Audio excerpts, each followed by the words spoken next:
Assalamualaikum dan selamat sejahtera. Nak tahu tak apa yang menarik pada hari ini? Pada hari ini ada lawatan kerja Tuan Pengarah Pendidikan JPWPKL dan sesi penyerahan kunci kelas Prasekolah TJS. Mari kita saksikan.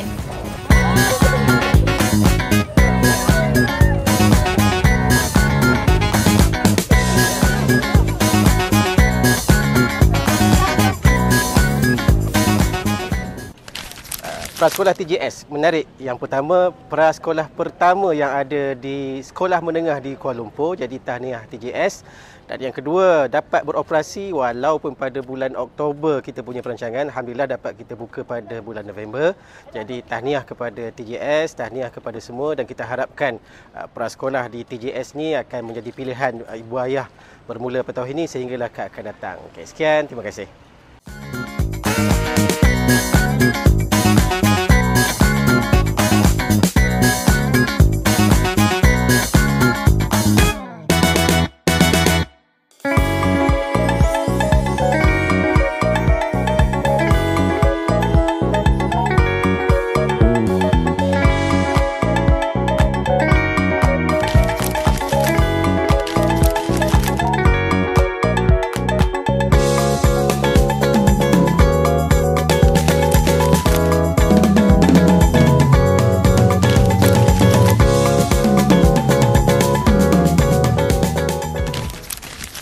Assalamualaikum Tuan. Assalamualaikum.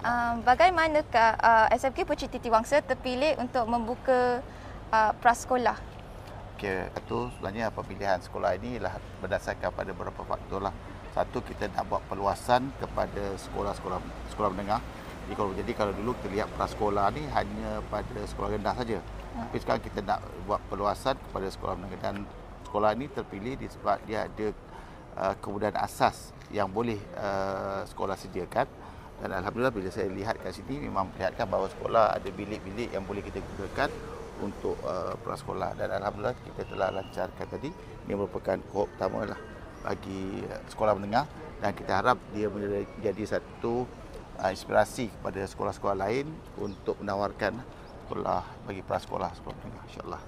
Okey, baik, terima kasih.